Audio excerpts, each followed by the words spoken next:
Shalom, shalom à tout le monde. Que le Seigneur vous bénisse abondamment. Ouais, frère missionnaire, shalom à toi. Shalom au grand-maître Jean, papa Simon. Shalom. Ouais.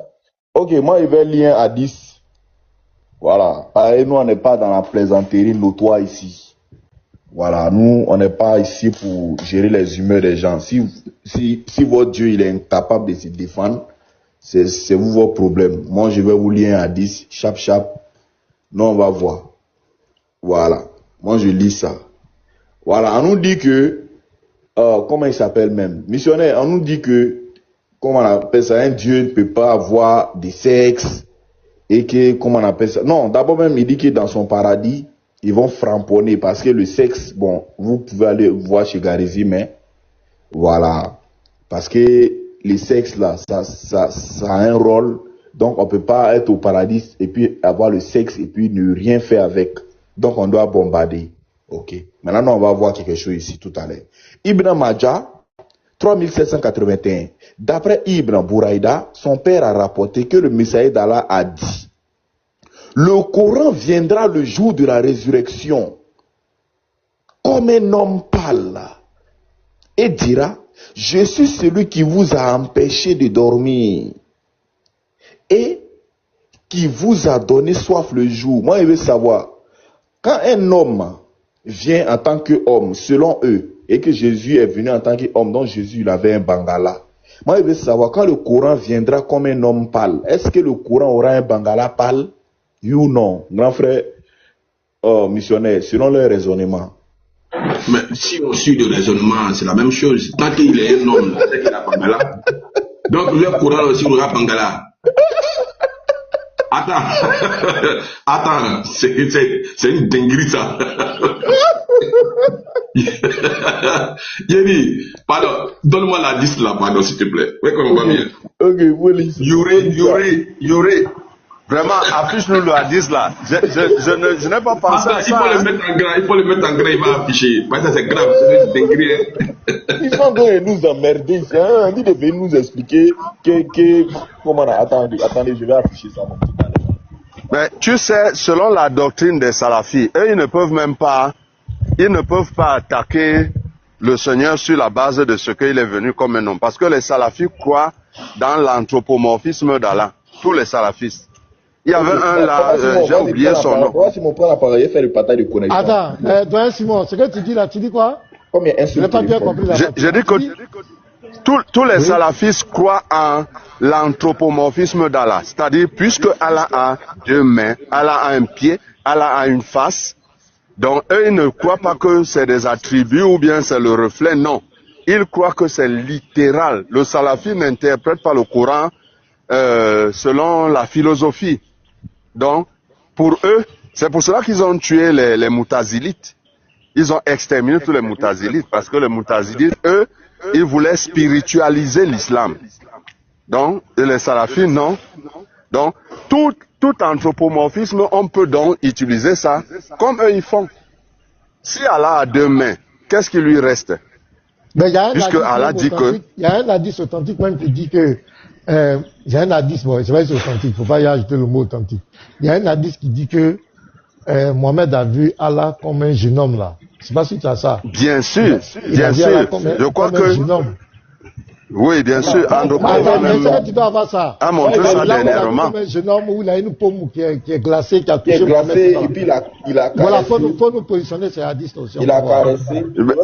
Il y a même un hadith, on dit que Momo est monté au paradis, il a trouvé Djibril. Il veut voir Allah. Djibril lui dit, Allah est en train de prier. Il demande, ton Seigneur prie-t-il? Djibril lui dit oui. Allah était en train de prier. C'est un homme. Simon, pardon. C'est un homme. Il faut connaître ça. C'est un homme. Tous les anthropomorphismes d'Allah. C'est vrai. Je te dis, j'ai pas ça en tête, mais Yuri peut nous chercher ça. Le hadith où Mohammed est allé au ciel et il a trouvé Allah en train de prier. Et tu sais que le directeur de cabinet c'est Djibril. Et Djibril lui dit, ne dérange pas Allah, il est en train de prier. Et Mohammed lui demande, Allah prie?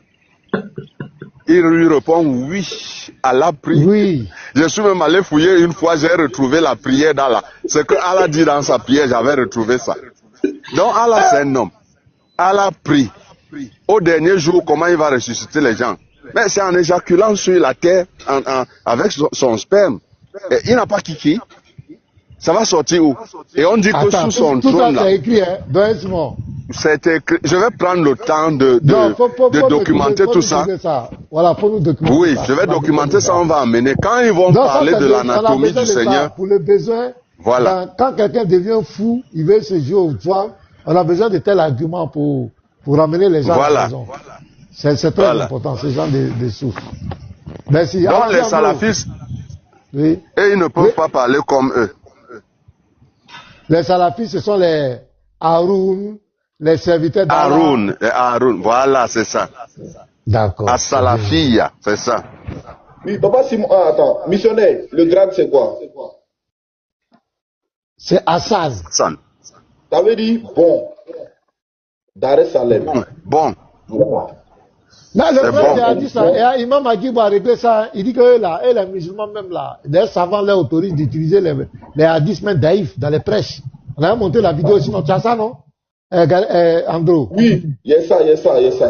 Oui, bien sûr. Où on peut prendre les daïfs les daïfs même pour argumenter. Il peut prendre daïf. Oui, bien sûr. Le débat daïf, l'on met de côté. Parce que daïf peut être daïf dans un recueil et être même sahih dans un autre recueil. Hein. Une fois que c'est rapporté, la chose s'est vraiment réalisée. Si ce n'est pas arrivé, personne ne peut écrire. Donc c'est dans la chaîne de narration qu'on fait la classification. Andro, vas-y, on est à tes pieds. Vas-y, Andro. Voilà. 3781. Un kiki, on a besoin d'un kiki au paradis, parce que s'il n'y a pas de sexe au paradis, on va faire discours pour un vieux quand il entend, il dit ça. Maintenant, voilà ici maintenant. J'ai fait la traduction, voici la flèche, voici la traduction ici. Le texte original, texte traduction. Voilà ça ici. De quel livre? C'est An-Nasai 3781, voilà ça. C'est un recueil d'Hadis. Voilà, on dit c'est Hassan, c'est bon. Oui. An-Nasai, ouais, vas-y. Les 7 recueils sahih des hadiths, oui. Ok. Il a été rapporté par Ibn Buraïda que son père a dit que le Messager d'Allah a dit: le Coran viendra le jour de la résurrection comme un homme. Je suis celui. André, tu as bugué un peu là, ou bien c'est chez moi? Il y a eu un bug ou bien c'est chez moi? Qui vous a tenu éveillé. Il bug un peu. Voilà, André, tu as bugué. Il bug un peu. Tu as bugué un peu là. C'est bon? On m'entend maintenant? Tu es en tout rouge là. Ben, vas-y, on va faire avec. Ok. C'est bon maintenant? C'est bon? Oui, vas-y. Voilà ça. Le Coran viendra le jour de la résurrection comme un homme pâle et dira: je suis celui qui vous a tenu éveillé la nuit et qui vous a donné soif pendant la journée. Donc, pasteur, si quand Dieu devient un homme, ou bien quand quelqu'un devient un homme, il a un bangala, ici le Coran avait un bangala pâle. Ça c'est clair. Le numéro c'est 3781. C'est clair. Donc la parole d'Allah a un bangala. C'est pourquoi il a soufflé dans le Farja de Marie. Parce que dans la sourate 66, 12, on dit lorsque Marie... Attends, je vais montrer ça même tout à l'heure. Coranseul.com. Vous pensez que vous êtes fou. Mais nous, pour nous, on fait ça avec les sources. Coranseul.com. On va lire ça. Chap. Oh, missionnaire, c'est pour toi. Hein. Tout ça, c'est pour toi. Voilà. Je prends le verset. Sourate 66, 12. Parce que ça, vous ne vous portez pas bien. On va vous aider à chose. Sourate 66, 12. Voilà. On est là sur souna.com. Voilà ça ici. De même, Marie, la fille d'Imram, avait préservé sa virginité et nous y insoufflâmes alors notre esprit. Oh, missionnaire, est-ce que tu ne trouves pas que le Y ici, qui représente un lieu, il y a un problème dans le texte? Regarde. De même, Marie, la fille d'Imram, avait préservé sa virginité et nous y insoufflâmes. Le Y ici, là, représente qui? Ici. La virginité. C'est clair. C'est clair. En arabe, il dit Alati Asanat Farjaha. Alati Asanat Farjaha. Regardez la troisième traduction ici. Ainsi, elle a préservé son kwetou. Voilà. Elle a préservé son kwetou. Voilà ça ici. Ainsi que Marie, fille d'Imram, avait préservé son... Voilà ça. Voilà ça ici. Son oui clair. Son... Vous l'avez pas la peine. Voilà ça ici.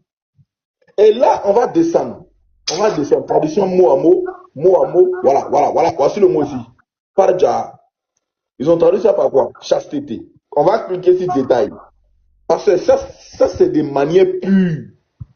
Ça, c'est des manières pures. Sinon, si on va par exemple si Almami. Voilà.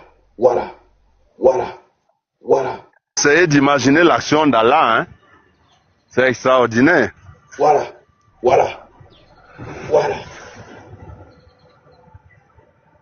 Partie intime. Ah oui, c'est ça. C'est clair.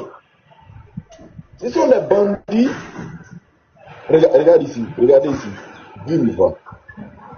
Regardez. Attends. Donc, au fait, ils ont soufflé dans quoi, au fait? Ils ont soufflé dans ses entrailles ou bien ils ont soufflé dans le truc? Non, Allah a mis le doigt, il a écarté. Allah a écarté le tissu là. Allah a écarté le morceau de tissu là. Il a posé ses lèvres sur le farj, il a soufflé. Parce que Allah ne peut pas accomplir de miracle. Il fait ces choses physiquement. Les choses d'Allah, c'est des choses physiques. Il ne fait pas de miracle. Non, mais attends. C'est pas dans les entrailles de Marie. Non. Le test n'est pas dans les entrailles, hein. C'est que. Le texte est clair. Non, Michel n'a pas vu. Non, j'ai vu. Au fait, ça m'étonne quoi. Puisque normalement, ce sont les entrailles. Mais pourquoi non. C'est pas entrailles, hein. C'est le oui clair. Non. Le texte est clair. Wa inna Maryama ibnati Imran alati asanat farjaha. Et il dit fanafakna fihi minhuhina. Et nous avons soufflé à l'intérieur de notre esprit. C'est ce qu'il a dit en arabe. Le texte est clair. Alati asana farjaha, elle a gardé son sexe et nous avons soufflé dedans notre esprit. En fait, moi je comprends. Je comprends. Il a écarté le tissu qui était là. Il a lu l'évangile, il a vu que Dieu a fait de sorte que Marie soit enceinte. Donc lui, comme c'est un humain, il veut l'interpréter d'une manière humaine. Il pense que c'est vers là-bas que Dieu a agi. Voilà. C'est un humain. Je vous ai dit que c'est-à-dire la pensée qui est dans l'islam, c'est un être humain qui parle. Avec toutes les limitations d'un être humain. Il ne connaît pas tout, il ne peut pas tout. Jésus du Coran a fait des choses que Allah ne peut jamais faire dans le Coran. Ce que Jésus a fait. Ce que Issa a fait dans le Coran, Allah n'a pas fait ça. Allah dit seulement c'est moi. Mais maintenant quand on passe à la pratique, on demande à Allah, fais ce que Jésus a fait. Allah ne peut pas, dans le Coran. Donc, c'est un être humain limité.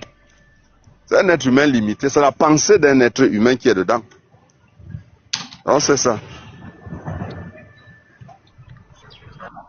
On va bugger, hein, seulement qu'il est descendu. Papa, c'est mon shalom, les frères. Le missionnaire. Shalom. Sors-nous le hadith de Allah qui est un jeune homme imberbe que Mohammed a vu sous la forme d'un jeune homme imberbe. Eux qui disent que Allah ne ressemble à rien. Le hadith là, moi, je n'ai pas ce hadith là. Je crois que c'est Andropov qui doit avoir ça. Moi, je n'ai pas ça. Et il y a même un hadith qui dit qu'au dernier jour, ils vont voir leur Seigneur sous une forme qu'ils ne connaissent pas. Et ils vont dire, nous cherchons refuge auprès d'Allah contre toi. Et Allah va ça c'est dans Bukhari. Sur une forme, voilà, une forme qu'ils connaissent. Donc en fait, Allah a même visité la terre, les musulmans l'ont même connu et ils ont refusé de l'adorer. C'est pas Jésus qui est là. C'est pas Jésus qui est là que les musulmans ont refusé. Non, c'est ça. T'es fait monter, apparemment on dirait que tu bugs. Je t'ai envoyé l'invitation, mais je te vois même pas sur le panel. Le frère James, félicitations. Hein. Ah là, c'est vous les champions. James, tu étais au Cameroun. Mais vraiment, James, je ne sais pas. Hein. Tu étais en Fumban? Non, j'ai fait Banjul, Banjul, Bafoussam, Yaoundé, Douala. Ouais. Ok, moi actuellement je suis en Banjok, la petite banlieue sucrière. Oui, sucrière. Le mois prochain, je serai à Banjul justement. Il y a mon petit neveu qui se marie. Il va venir de Belgique, il se marie. Il n'aura pas beaucoup de temps, donc ce sera vers le 14. On va rapidement faire les choses. Je vais aussi aller manger la chèvre à Banjul comme toi. Oh, il y a mangé là-bas. Il faut le dire. Pour la petite histoire, pour ceux qui pensent qu'ils peuvent intimider les chrétiens pour les empêcher de prêcher la vérité, lorsque nous étions à Banjul, on était venus pour un programme de 3 jours. Le premier jour, et je veux que le pasteur maintenant s'enseigne bien, le premier jour, avant de commencer le programme, on entre dans la salle, il y a quelqu'un qui vient armé d'un pistolet et qui tire 3 coups de feu, détruit les bacs, les haut-parleurs qui étaient montés, il tire 3 coups de feu avec un pistolet pour nous empêcher de faire le programme. Je peux vous garantir, cela n'a pas bougé ma foi un peu, ne m'a pas ébranlé un peu. Il a fini de faire ça, on a appelé la gendarmerie qui est venue le cueillir, et nous, on a continué à faire notre programme. 3 coups de feu, ce n'est pas ce n'est pas coup de pétard, c'est coup de feu avec un pistolet. Et quand il finit ça, quand la gendarmerie vient, il prend son pince de franc-maçon, il met sur sa poitrine avant de partir. Mais ça n'a pas empêché que nous, on fasse le programme pour lequel on était venus. Donc, vous voyez que ce n'est pas les petits bavards qui sont sur les réseaux sociaux ici qui peuvent nous empêcher de prêcher Jésus. Nous allons prêcher Jésus.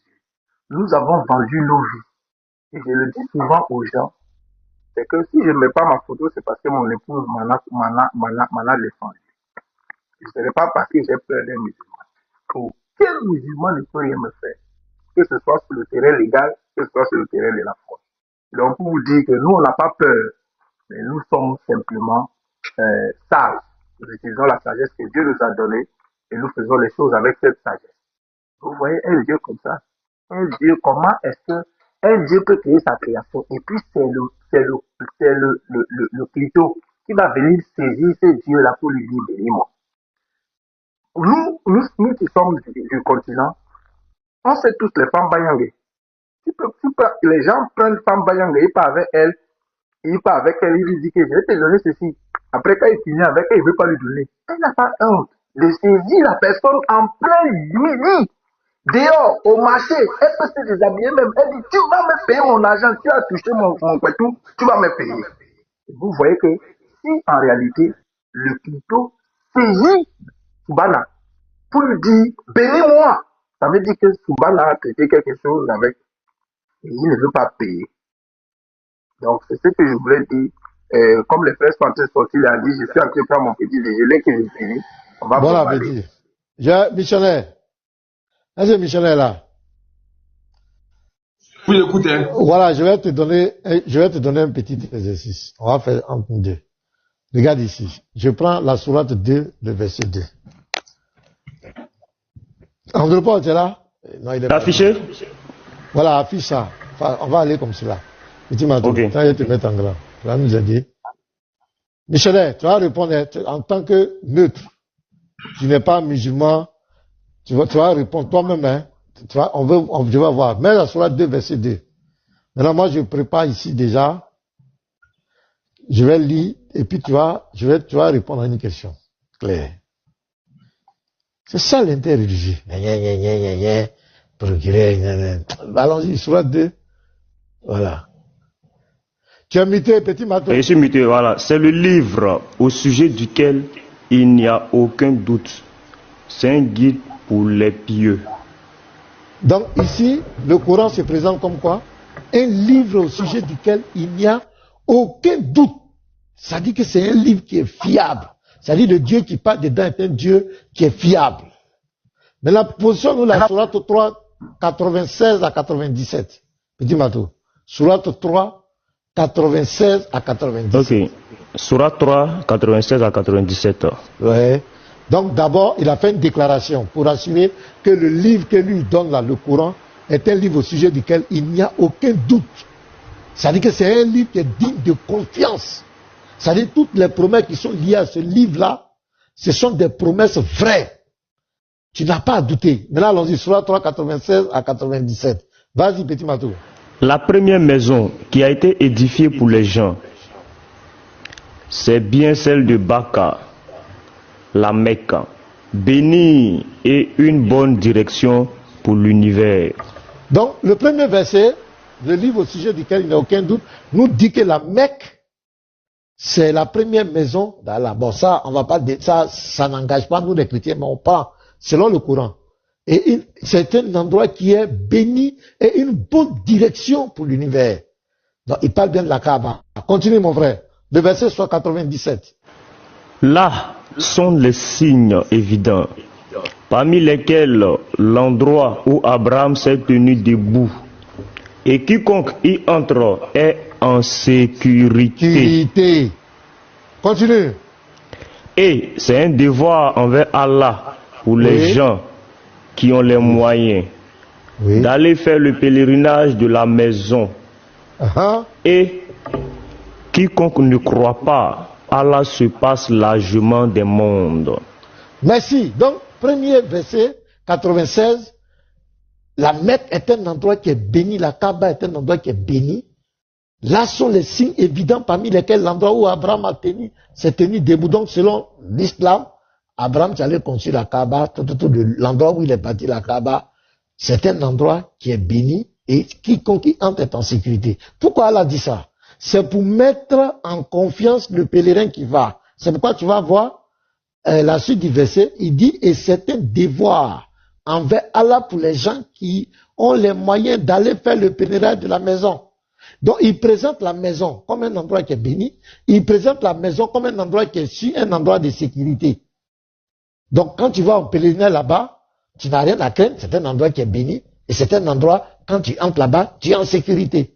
Maintenant, missionnaire, je te pose une question. Les calamités qui s'abattent à la Mecque là, les djalis parmi eux là, qui les dja, missionnaire? Allah, puisque c'est Allah qui assure la sécurité du lieu.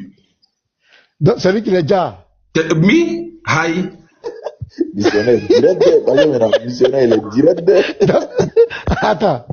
Donc, la foudre qui tombe sur la Mecque, les inondations, missionnaire, les terroristes qui viennent là-bas, les attentats à la bombe. Attends, le maître du lieu là, le maître du lieu c'est qui? C'est Allah, non? Normalement, Allah est censé être puissant pour les protéger. Mais s'il meurt, c'est Allah qui les tue, puisqu'ils disent que c'est Allah qui fait tout. Donc c'est Allah qui les tue. Donc il est rassuré, il a dit que allez-y dans ce coin, c'est il ment. Il est blague. Il est blague pour les envoyer là-bas, pour les envoyer en enfer, il est blague. Il est blague. En fait, c'est ça qui n'est pas savoir. Allah les blague, il les conduit là-bas, il les tue, et puis voilà, ils vont en enfer, tranquille. Ben, c'est clair, il dit c'est un endroit, il dit d'abord c'est béni. Ben, si c'était pas béni là, c'était grave. Malgré la bénédiction, avec tout ce qui... Regarde par exemple l'année surpassée, là, le soleil qui a déjà les gens, qui étaient... Mais, regarde comment les gens là sont morts. On ne peut pas se réjouir de la mort des gens, mais quand même, il y a un piège. C'est ce que le missionnaire dit. Il y a comme un piège. Il y a eu 1000 djas, à cause de l'eau. Qui a envoyé la sécheresse là? Mais tu dis, c'est un endroit qui est béni. C'est un endroit où quand tu rentres, tu es en sécurité. Mais la sécurité ici, là. Parce que c'est pourquoi celui qui quitte là-bas, il vient chez lui, il fait fête. Il est content. Personne ne devait mourir à la Kaaba. Normalement. Selon le verset qu'on vient de lire là, si tu vas à la Kaaba, tu es serein. Tu es serein. Mais si tu meurs là-bas, là, c'est qu'il y a un problème. Soit à la main. Bousculade. Bousculade. Il y a des images. Petit Mato, est-ce que tu peux nous donner les images de, où les gens vont lutter la pierre noire là? Faut montrer ça un peu. Vous allez voir. Je pense ça sur YouTube. Voilà, prends ça sur YouTube. Nous présente ça. Quelqu'un lui là, quelqu'un qui a un problème respiratoire, il ne peut pas s'en sortir dans ces bousculades là. Ça dit le nom des Djali même dans ça là, c'est pas un musulman. Donc voici un Dieu qui fait des promesses et qui ne les accomplisse pas. Il n'est pas digne. Après on va aller d'autres sourates où il dit à Mohamed, je te protégerai comme les hommes. On va voir comment il est mort, qui l'a empoisonné. C'est une femme, une jeune femme là, qui l'a empoisonné le gars, et c'est le poison qu'il a déjà. Il dit, quand tu lis le Coran, demande la protection d'Allah contre le diable banni. Il n'a aucun pouvoir. Il dit, il n'a aucun pouvoir sur ceux qui placent leur confiance en Allah. Ah! Voici une vidéo. Ouais, vas-y, mais regardez par exemple. Tu allais toucher un caillou, missionnaire, un caillou.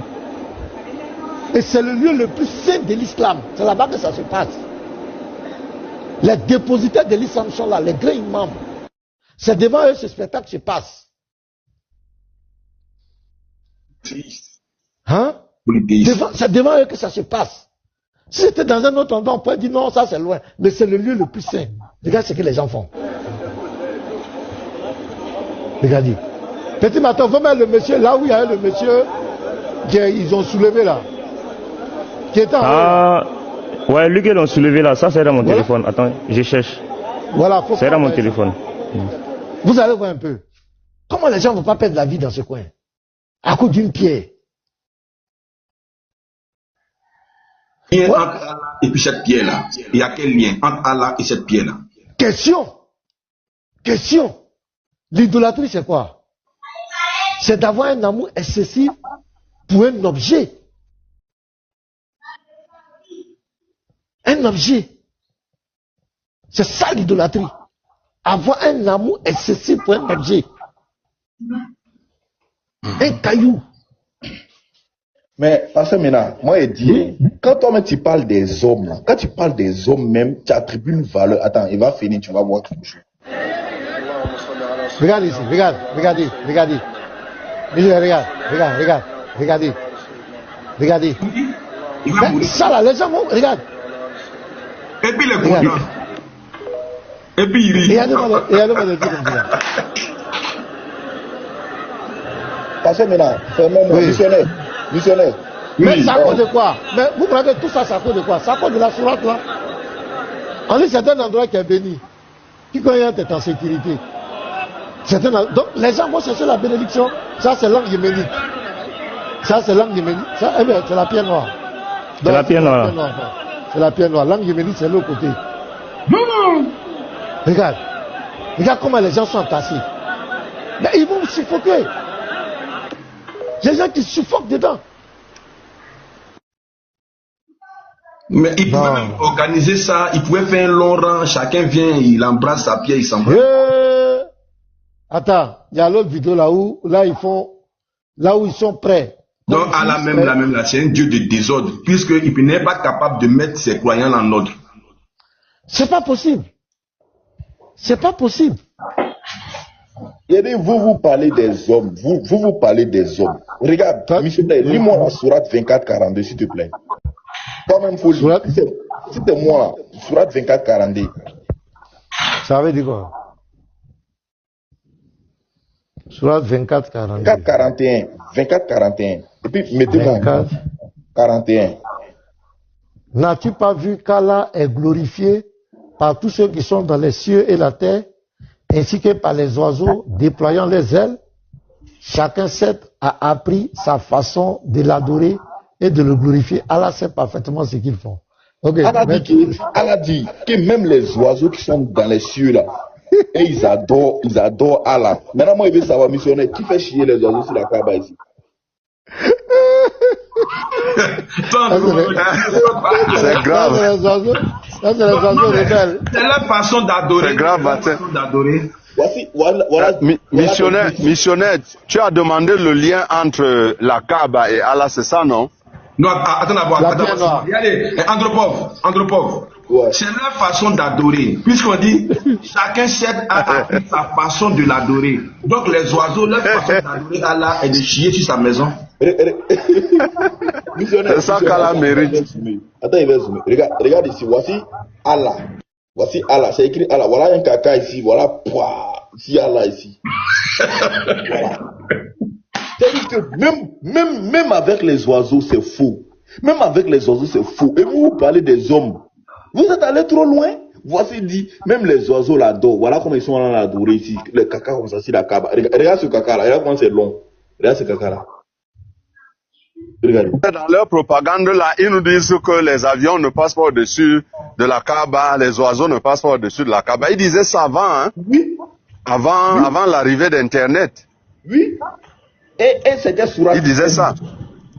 Et il y a une sourate qui fait. C'est une sourate. C'est à cause d'une sourate au fait. Attends, je te montre la sourate.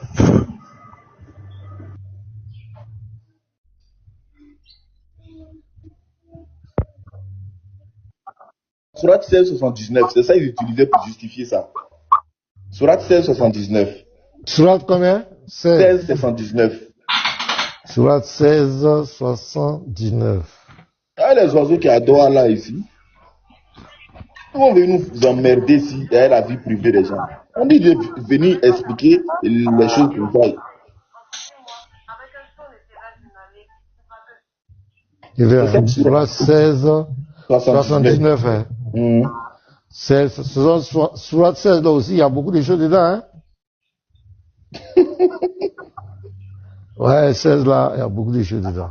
Il dit, n'ont-ils pas vu les oiseaux assujettis au vol dans l'atmosphère du ciel sans que rien ne les retienne en dehors d'Allah?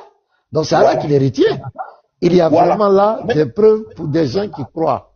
Donc ça demande d'aller chier sur la Kaaba. Merci, parce que tu as compris, missionnaire. Parce que maintenant tu as compris. Donc, attends, j'ai noté ça, c'est un très bon argument même. Donc si l'oiseau vient voler. Ça là encore, il y a confusion dedans parce que là, c'est pas, il n'a pas la maîtrise sur, parce que la maison qui est bénie là, les oiseaux sont chiés dessus. C'est comment ça? Comment tu laisses les oiseaux aller chier dessus? Et puis il les retient en dehors d'Allah, leur vol là. Donc si ils volent pour aller chier, c'est Allah qui les fait voler pour aller chier sur la Kaaba. C'est clair.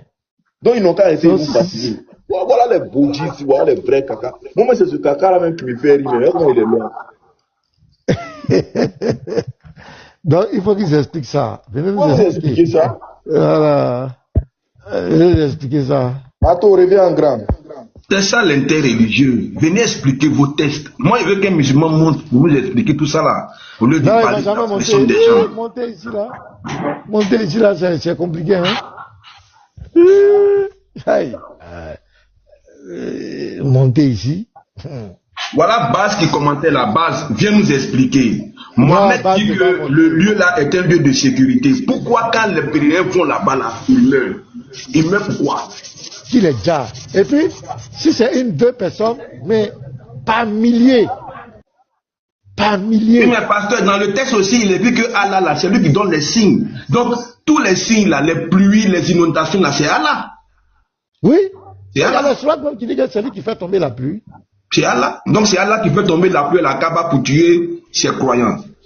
Même la pierre noire. La pierre noire a été volée. À l'an 950, la pierre noire a été volée. Par qui? Par les Karmates. Ils ont pu voler la pierre noire. La pierre noire a fait plus de 20 ans. En fait, les gens faisaient un pèlerinage à la Mecque sans la pierre noire. Mais tu sais qui a fait revenir ça? C'est qui? C'est les gens qui ont payé une rançon, l'argent. C'est quoi, tu vois la pierre noire, elle est cassée là. Il a trop subi. la pierre noire, on dit qu'elle est descendue du ciel, qu'elle pour Allah, la pierre la plus sacrée au monde là. Les gens ont volé ça à la Mecque. Et lui qui a volé, voilà, il dit 23 ans. Merci au Drago, Roger. Il dit ça fait 23 ans avec les gens. Suleiman, son nom là, c'est Suleiman, le chef. Suleiman Al-Kourmout. Au moment où il volait là, Allah était où? Question. Et pour que la pierre noire revienne, il fallait payer l'argent. Ils ont payé l'argent pour qu'il rentre. Un petit Mato, est-ce que tu as l'image de la pierre noire là? Vous allez voir comment c'est cassé. C'est l'image. L'image de la pierre noire. Si tu as ça dans le trou là. Si tu peux avoir ça, faut nous montrer, tu vas voir. Est-ce que 5 petits morceaux même de la pierre noire? 5 petits morceaux. Voilà. 5. Les autres parties là sont parties où? Attends, j'ai trouvé mon papier là même. Oui, monsieur Kourmout avait cassé la pierre. Il avait cassé la pierre. Donc, la pierre maintenant, elle est sertie dans du plastique. C'est serti dans du... C'est simple. Petits morceaux qui sont sertis dans du plastique qu'on a fondu. Voilà, dedans, faut montrer dedans là. Où on voit dedans là. Attends, j'ai cherché une image. Les débris là, on parle de débris. C'est le plus pierre, c'est devenu des débris. Mais voilà ça. Voilà ça, agrandis ça. Voilà, c'est ça. Voilà, agrandis ça. Comment il veut... Attends, il va voir comment il ça. Agrandir. Voilà, il faut isoler l'image. Voilà ça. Voilà la pierre noire qui est là. Tu vois, non? Tu vois noir qui est là. Mets ton doigt sur les 5. Regarde au milieu. Là. Voilà, les points noirs là. 2, 3, 4, 5. Voilà. C'est ça là, ils vont. Regarde, c'est ça là, ils vont se battre et tout là. Et ça, il faut parler beaucoup de ça là. C'est le monothéisme pur. Le monothéisme pur. Qui vont se battre auprès de ces résidus de pierre. Pasteur, est-ce que vous savez que les gens qui ont volé la pierre noire là, eux tous ils vont aller au paradis? Ah bon? On dit que le jour de la résurrection, la pierre noire va témoigner contre tous ceux qui l'ont touché. En faveur de tous ceux qui l'ont touché. Donc, voilà le lien. Voilà le lien de la pierre noire et Allah que je voulais faire ressortir.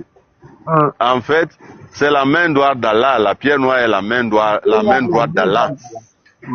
Oui. La pierre noire. On dit que la pierre noire, sa main. C'est sa main droite. Elle va recevoir la langue. Au dernier jour, elle reçoit la langue, une langue, des yeux et une bouche, et elle va témoigner pour tous ceux qui l'auront touché avec foi. Cette pierre pardonne les péchés. Donc ils l'ont remplacée par Dieu. C'est ça, frère. Elle pardonne les péchés. Yéli pour prouver ce qu'il vous dit. Jami al-Tirmidhi, 961. Ibn Abbas a rapporté que le messager d'Allah a dit à propos de la pierre noire, par Allah, Allah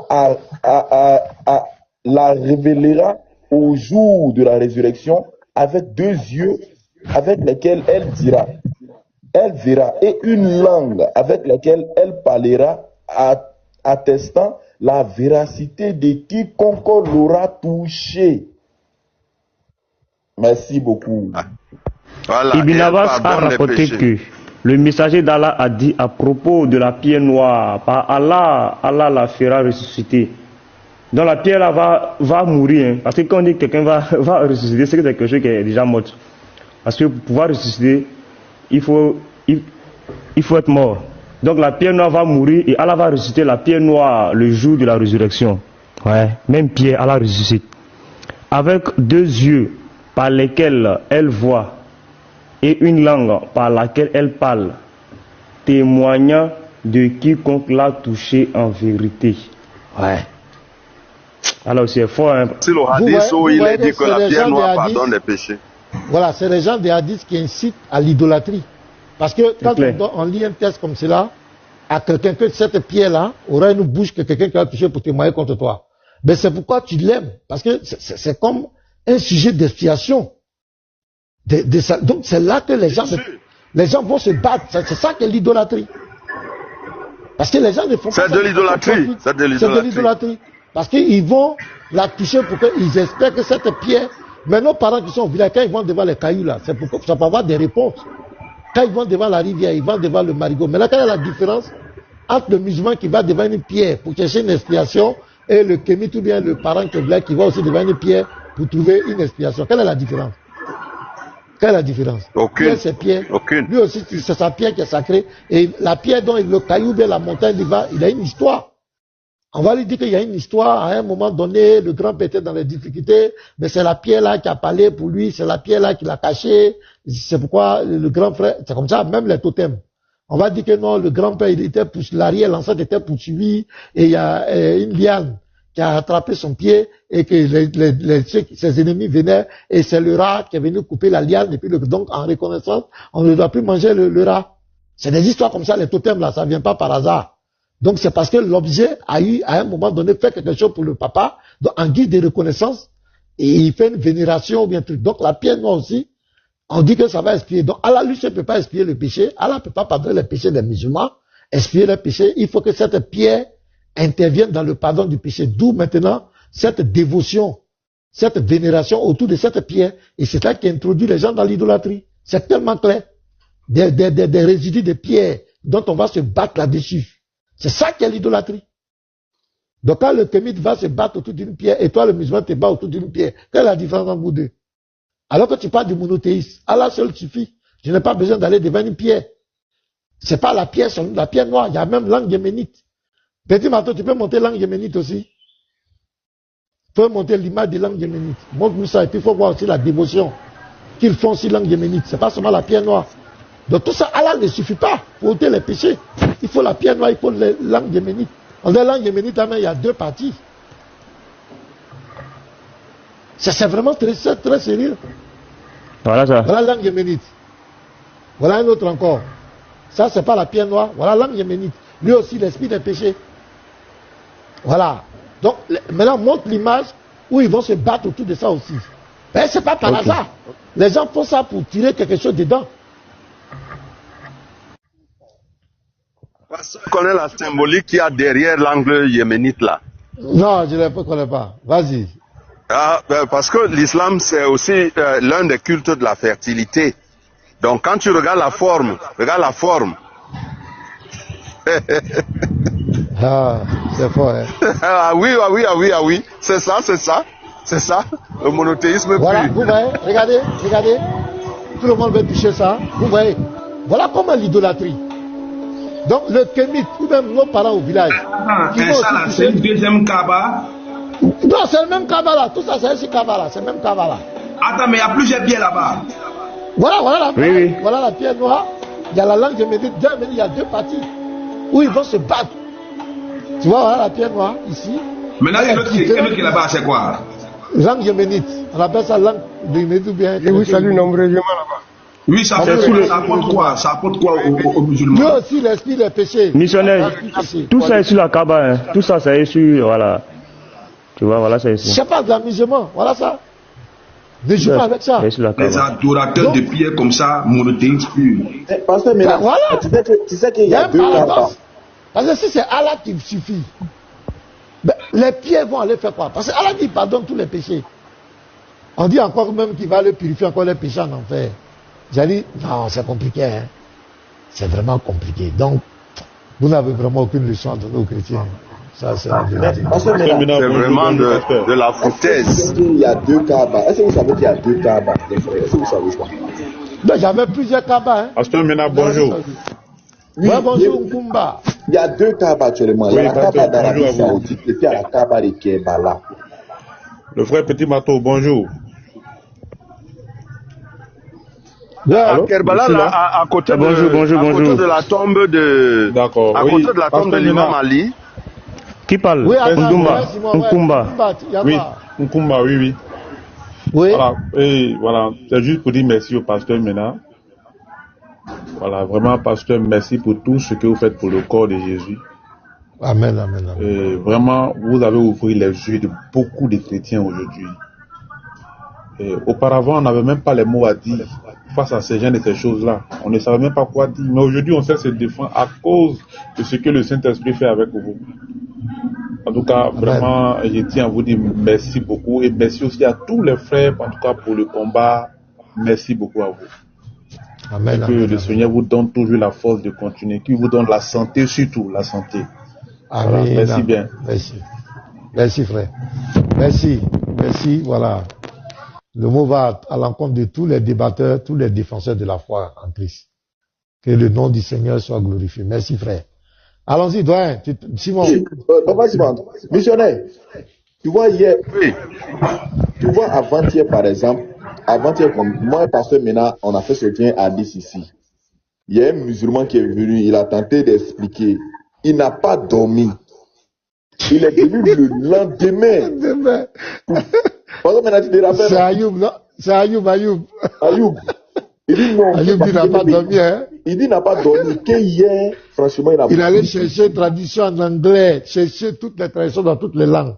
C'est pour anglais là, il dit non, ça a consolé un peu son esprit. Mais quand on a mis anglais là encore, ça marche pas. Elle dit provient. Mais quand on met le mot provient dans la dit, c'est compliqué. Pipi qui provient de l'agile et de... C'est qu'elle a dit, c'est qu'elle a dit. En ne pas d'aller. Les musulmans solidaires, les musulmans. Non, mais les hadiths, il y a tout. C'est pourquoi les coranistes là. Les coranistes là, ils font pas les trucs de façon fortuite, hein. Les coranistes, ils ont vérifié les hadiths. Pourquoi le prince de l'Arabie dit qu'en 2030, il veut retirer tous les hadiths, hein. Il veut retirer tous les hadiths. Parce qu'ils ont lu les hadiths, ils ont compris qu'il y a tout. Pourquoi Jeff rejette les hadiths? Tu crois que c'est par hasard? Jeff rejette les hadiths parce que le prophète qui est décrit dans les hadiths ne peut pas être un véritable prophète de Dieu. Jeff le dit clairement, c'est pourquoi il ne sait pas de façon fortuite. Au fait, il combat une idéologie. Parce qu'il dit que c'est les hadiths qui permettent aujourd'hui aux gens de dénigrer le prophète, de montrer qu'il faut un prophète dans les hadiths. Il dit que Satan dort dans les narines, Satan pisse dans les oreilles. Tu m'as dit ça devant qui? Que Satan pète, quand Satan anti Allahu Akbar, Satan fuit et puis pète. Il dit quand tu bailles, faut fermer la bouche, sinon Satan va rentrer. Il dit, les hadiths sont là. C'est dans les hadiths, on dit que Moïse a boxé l'esprit de mort, il a cassé son œil. Il a cassé son œil droit. C'est de la vie, on a dit ça. Le jour, il a vu ça, là, il ne même pas là. Mais, je t'ai vu, Michel, tu avais étudié un hadith sur ton live, tu as vu que c'était chaud. Où le prophète a dit qu'aucune femme ne peut diriger un pays et puis le pays va prospérer. J'ai vu les musulmans étant embêtés le jour là, ils ont défilé chez toi. Tu as vu ça là, non? C'était le prophète. Il dit, nul ne connaît, nul ne peut prévoir la pluie, même le sel d'un enfant.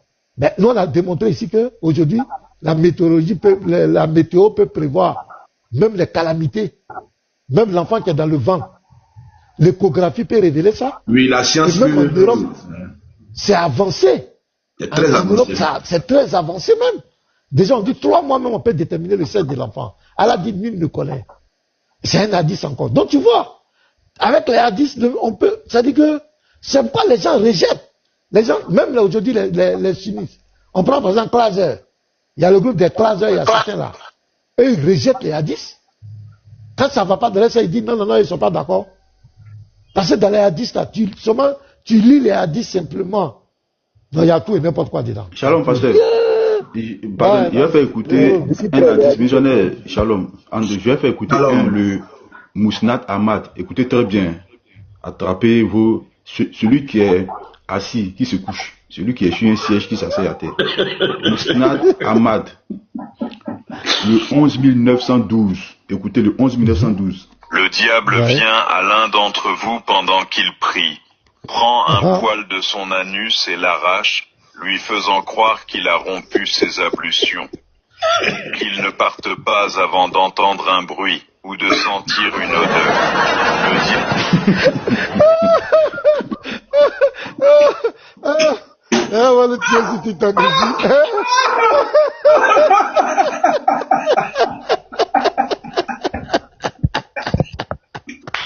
Attends, c'est authentique? C'est authentique. Gardez-vous, oui. Pardon, gardez-vous. Oui, c'est authentique. C'est authentique. Attends, faut reprendre, Gardez-vous. Pardon, reprends. Attends, jamais muté, mais pas déranger les gens. Faut reprendre. Mettez-vous, on va écouter, puis après vous allez ouvrir le micro. Les gens qui aiment les affaires des anus, hein. Oh. Le diable vient à l'un d'entre vous pendant qu'il prie, prend un poil de son anus et l'arrache, lui faisant croire qu'il a rompu ses ablutions. Qu'il ne parte pas avant d'entendre un bruit ou de sentir une odeur. Ok, c'est bon. Attends, Olo, tu es musulman, il faut qu'un musulman m'explique que c'est hadith là. Comment le diable il arrache le poil dans l'anus. Bon, je sais pas. Donc, pendant que le musulman est en train de prier, le diable vient arracher un poil dans son anus. Bon, il arrache et puis il dit il y a odeur. Donc, attends. Donc...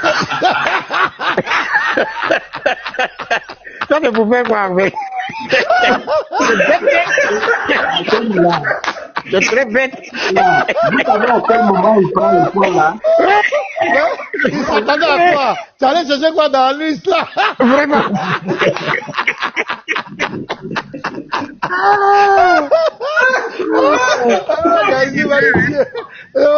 C'est TikTok ici. Non. C'est tout ça qui fait que Jeff, dit veut pas hadith là, lui il refuse. Même si moi-même étais musulman, j'allais devenir coraniste. Ça, je vous assure. C'est clair. C'est qu'elle a dit ça là. Comment tu vas expliquer tout ça là?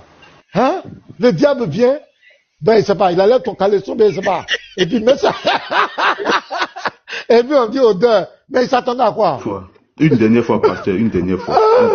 On va le tuer ici. Le diable vient à l'un d'entre vous pendant qu'il prie, prend un poil de son anus et l'arrache, lui faisant croire qu'il a rompu ses ablutions. Qu'il ne parte pas avant d'entendre un bruit ou de sentir une odeur. C'est le Mousnat Ahmad 11912. Donc, attendez, est-ce que vous avez compris la révélation? Il entend un bruit. Et puis, l'odeur. Donc, en dernier cas, il tire poil là, l'odeur pète. Ou bien, il y a une odeur, le bruit. Il peut expliquer. Il pète, et puis l'odeur, donc le diable même, il est en danger. Qu'est-ce que tu allais chercher là?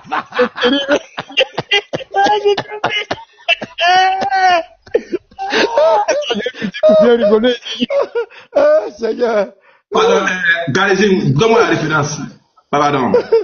Galizim, moi, tu fais la capture. Tu fais la capture, tu m'envoies ça brut sur TikTok. Tu m'envoies ça. Tu m'envoies ça. 11912. 11912, Mousnat Ahmad 11912. Non. Satan pète, Satan pisse dans les oreilles, il dort dans la narine. Quand tu bats. Je suis prêt à lire. Missionnaire, voici le hadith de l'urine. Voilà, le hadith qui a fait que Ayoub n'a pas dormi. Je lis. Je pose la question.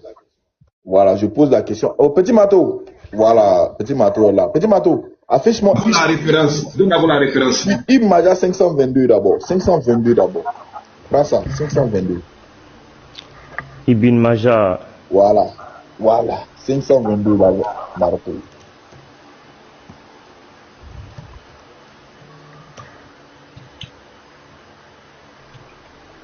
Non, tu es plus.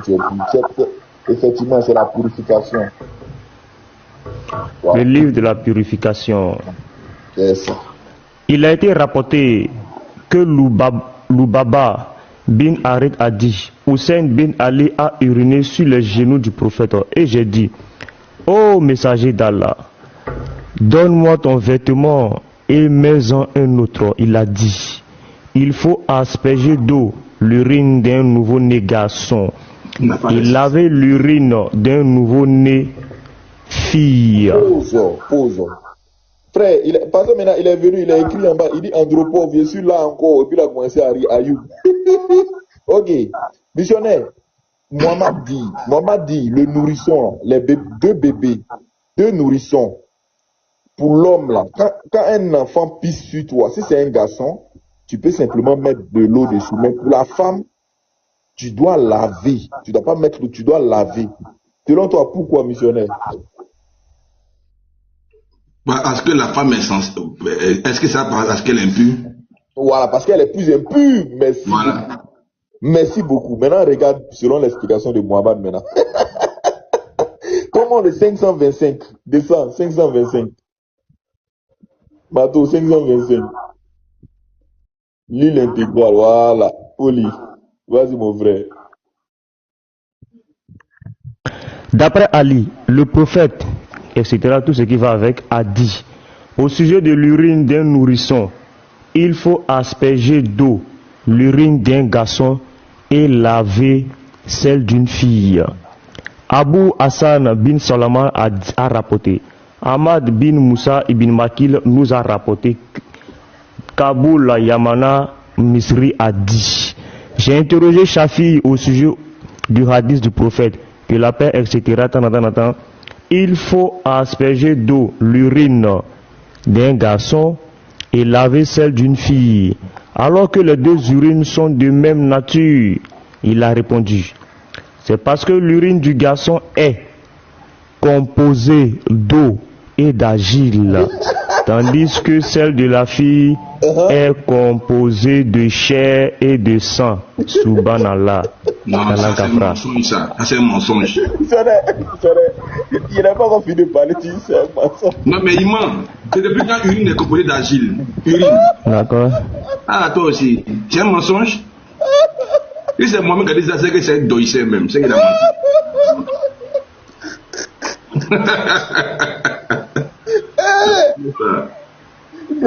Il continue.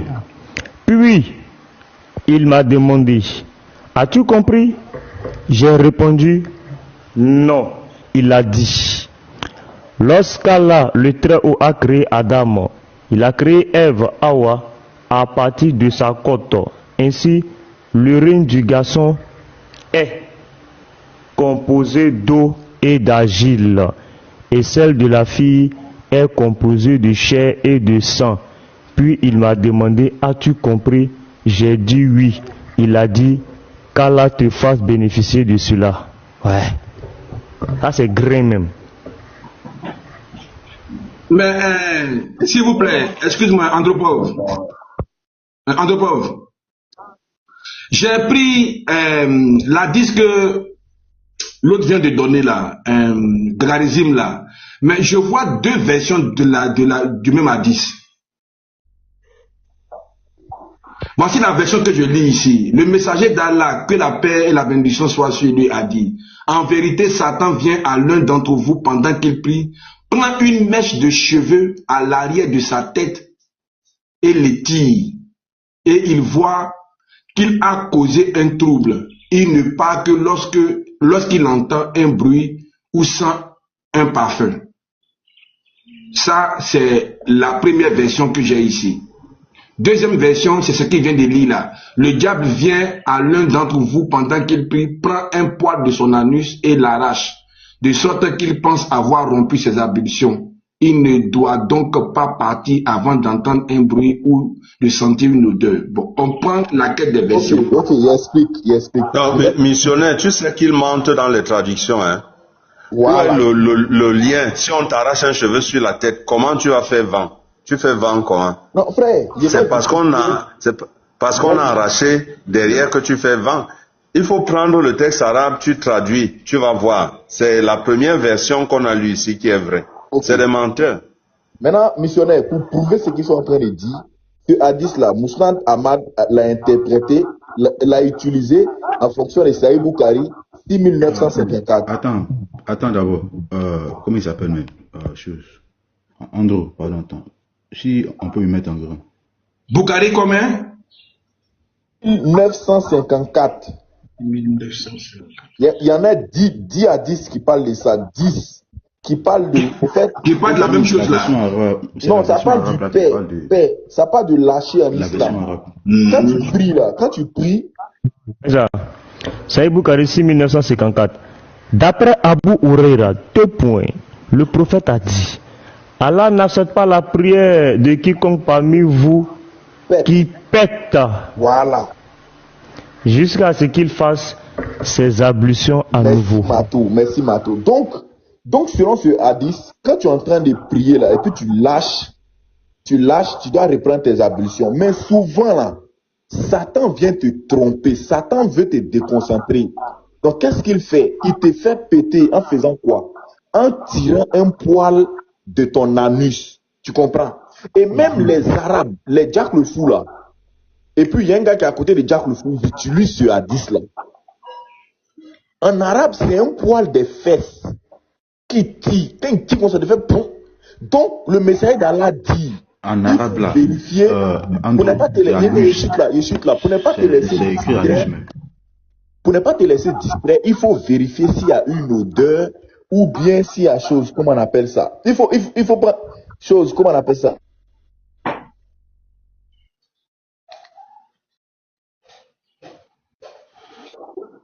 Si c'est moi, il n'entend pas. Andrew. C'est sur Andropop qui parlait, c'est pas moi. Ah, ok. Oui. Il faut pas. Tu es en retard, Andropov. Tu es en retard, Andropov. 137. C'est ça? Andropov. Andrew a reçu un appel. Les frères, tapotez le live, s'il vous plaît. Tapotez le live, allons à 100 000 cas, les frères, s'il vous plaît. Tapotez le live bug. Voilà, tapotez massivement, allons à 100 000 cas. Voilà, il est 10 h, on est à 47 000, c'est bon, mais allons rapidement à 100 000 cas. Andropov a reçu un appel. Bigger, shalom, hein, Bigger. Le frère Bigger, shalom, bon. Voilà, tu as la parole aussi, si tu es là. Vas-y. Shalom, les frères, Shalom, Bigger. Les bails. Il a fait rapidement. Je suis là. Voilà, il a fait le test. Ils disent le mot, parce que j'ai demandé, ils disent, attendez, dans le même hadith, vous voyez. Donc, j'ai demandé si on voit le mot, ils disent dans ce texte, il est bien, parce que j'ai mis le texte en arabe, hein, le 11 912 là. Dans ce texte, il est bien fait référence à quoi? Voilà. Là. Je vois à l'anus. Mais de manière indirecte et pudique, selon l'usage classique de l'arabe. Explication. Le mot, et puis de quoi la main signifie littéralement son arrière, son derrière. En arabe classique, est très fréquemment employé comme euphémisme pour désigner l'anus, surtout dans les textes religieux et juridiques. Donc, là-bas, c'est bien. Donc, quand tu prends la version arabe, on traduit ça littéralement par anus. Ça parle de ça. Et voilà. Donc, les gens essaient de mettre les cheveux pour ne pas que ça soit trop grossier, quoi, c'est ça? Voilà. Sinon, ça parle d'anus. Voilà pourquoi tu vois souvent son derrière, son arrière, mais on parle de ça. C'est son anus. D'accord. Merci. Il y a trop de dingueries dans les trucs là.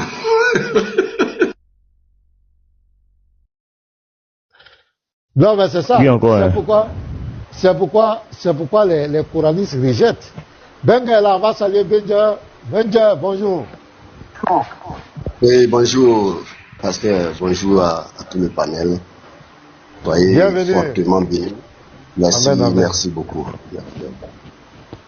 Eh ben, moi, je voudrais tout simplement dire que on n'a plus besoin d'aller consulter un psychologue en cas de dépression.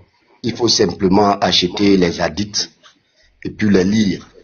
Voilà, ça va te détendre, ça va te donner, en tout cas, ça va te relaxer. Tu vas rire au maximum. Et puis bon, tu vas être détendu, ta dépression va passer. Les psychologues là vont se reposer. Voilà, les livres de psychologie qui coûtent cher, leurs prestations, tout ça là. Il faut acheter seulement Bukhari ou bien Muslim ou bien Musnad Ahmad. Voilà, tu lis ça. Que ce que le frère Andropov a donné, comme ce que le frère Garizim a donné. Mon cher, j'ai ri jusqu'à moi-même, je suis là même, je suis fatigué. Hein? Je suis détendu comme ça. Donc, il faut lire seulement les hadiths. Et souvenez-vous, c'est Allah subhanahu wa ta'ala qui révèle ça parce que Muhammad ne parle pas sous l'effet de la passion. C'est Dieu qui parle comme ça. Hein? Vous voyez? C'est Dieu, créateur des cieux et de la terre, là, qui parle comme ça. On dirait un enfant, on dirait un bébé. Il n'est pas intelligent. Vous voyez? Donc, il n'est pas intelligent. Il est bête. Voilà, c'est ce que j'ai à dire. Pardon, le frère. C'est ce que j'ai à dire. Voilà.